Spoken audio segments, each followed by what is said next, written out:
Uwais Al-Qarani. Sebagian pendapat bahwa beliaulah Sayyidut Tabi'in, pemimpinnya tabi'in. Kalau kemarin kita katakan ada pendapat Sayyidut Tabi'in itu Imam Al-Hasanul Basri. Tapi ada yang mengatakan Sayyidut Tabi'in adalah Uwais Al-Qarani. Lah Uwais Al-Qarani ini orang yang istimewa, orang yang mulia. Kemuliaannya Uwais karena baktinya kepada ibunya. Sangat luar biasa baktinya Uwais kepada ibunya. Hidup di zaman Nabi, berada di tempat yang mungkin kalau mau ke Nabi bisa dijalankan, bisa dilakukan. Akan tetapi Uwais tidak mendatangi Nabi dengan alasan merawat dan menjaga ibu. Nah, hal seperti ini tidak mungkin bisa dilakukan kecuali orang yang berilmu. Kalau orang bodoh pasti salah langkah, salah ambil. Contoh, ziarah wali limo atau wali songo aktif. Ziarah bapak ibu ini tidak tahu. Menganggap ziarah wali limo atau wali songo lebih afdol, lebih utama daripada bapak ibunya. Dan itu banyak. Kenapa? Karena kegoblokannya. Itu semuanya karena kebodohannya. Kalau dia pinter, dia pasti lebih mengutamakan ziarah orang tuanya daripada wali-wali. Jangankan 9.000, ziarah ke orang tuanya lebih afdal, lebih utama. Tapi karena bodoh, orang lebih memilih ziarah wali. Orang tuanya enggak. Itu karena kebodohan. Banyak hal seperti ini itu banyak terjadi. Nah, seperti Uwais ini benci Nabi? Enggak. Dia beriman dengan Nabi. Dia cinta kepada Nabi. Tapi tidak meninggalkan orang tuanya yang butuh perhatian dan penjagaannya hanya untuk dirinya. Kalau keinginannya ke Nabi, duduk dengan Nabi, melihat Nabi. Tapi nafsu dan keinginannya dimatikan demi menjaga ibunya, merawat ibunya. Apakah kemudian Uwais tidak mendapatkan kemuliaan? Enggak, dapat kemuliaan yang luar biasa Uwais dari Allah. Kemuliaan Nabi mengenal Uwais sekalipun tidak pernah bertemu. Kalau kita kan bisa dikenal kalau ketemu. Kalau nggak ketemu, ya kalau sekarang karena banyaknya medsos bisa dikenal lewat medsos. Zaman dulu nggak ada medsos. Tapi Nabi sangat mengenal Uwais. Sifatnya Uwais Nabi tahu secara detail. Karena itu Sayyidina Umar dan Sayyidina Ali diperintahkan oleh Rasul untuk meminta doa kepada Uwais. Nabi nggak pernah bertemu, tapi memerintahkan Sayyidina Ali dan Sayyidina Umar untuk meminta doa dari Uwais. Luar biasa Uwais. Dan orangnya nggak sombong, sangat tawadhu, lari dari ketenaran. Jadi kalau ada orang yang mengenal dengan kemuliaannya, keistimewanya, pindah Uwais. Tidak mau.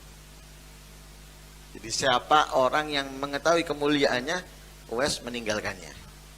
Meninggalkan tempat itu, pindah ke tempat yang orang nggak mengenal kemuliaannya dan keistimewaannya.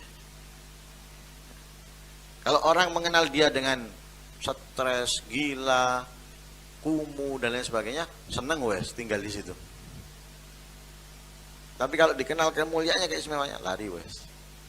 Makanya ketika Sayyidina Umar nyari sampai di zaman kepemimpinannya beliau baru ketemu sama Sayyidina Umar, mau ditempatkan di tempat khusus Uwais ini.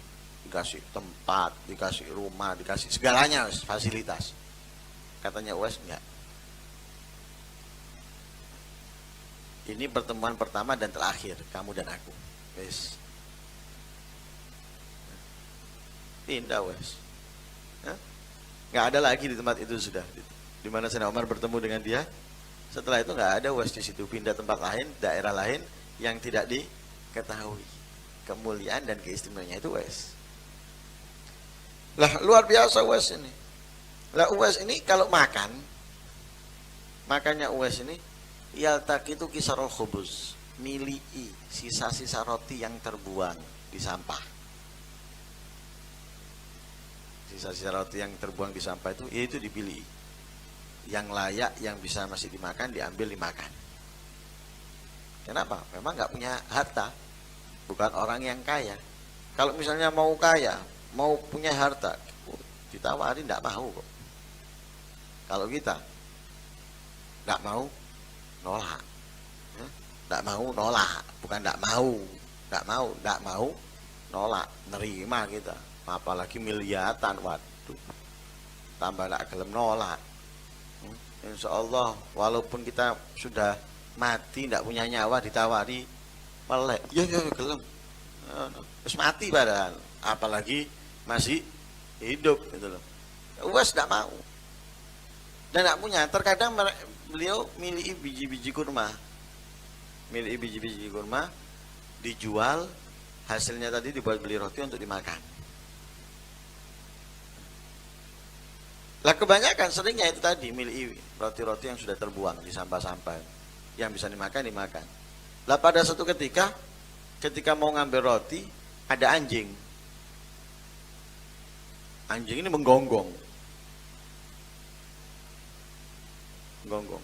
Akhirnya katanya Uwais ngomong ke anjing itu, kul mimma yali, ya anjing makanlah yang dekat dengan kamu, wa ana akul mimma yali ini, dan aku makan yang dekat dariku.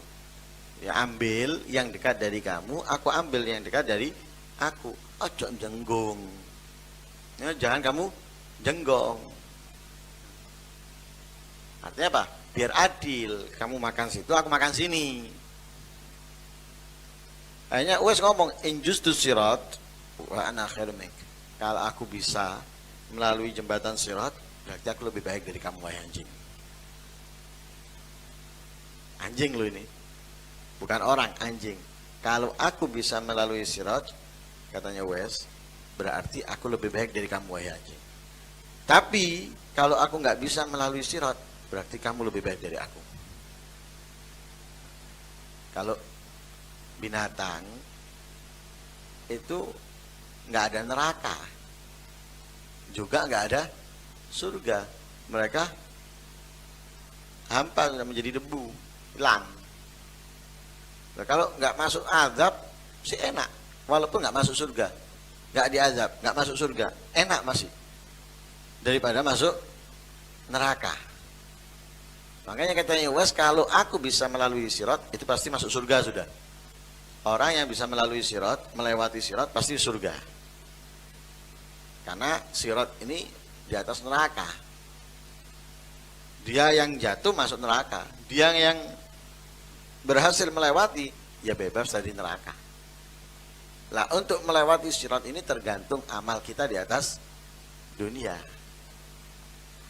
Kalau baik, kalau banyak kebaikannya, ketaatannya, insya Allah kita bisa berhasil melalui sirat. Kalau banyak maksiatnya, kemungkarannya, sulit untuk berhasil. Nah, sulit untuk berhasil. Kalau sulit untuk berhasil ya berarti masuk neraka. Lah Uwais, kalau aku berhasil melalui sirat berarti aku lebih baik. Tapi kalau aku nggak berhasil berarti kamu, wahai anjing, lebih baik. Nggak menganggap dirinya mulia sekalipun kepada anjing, dan masih dipenuhi rasa takut padahal dia adalah orang yang istimewa. Ya, keistimewaannya disaksikan oleh Rasul Shallallahu Alaihi Wasallam.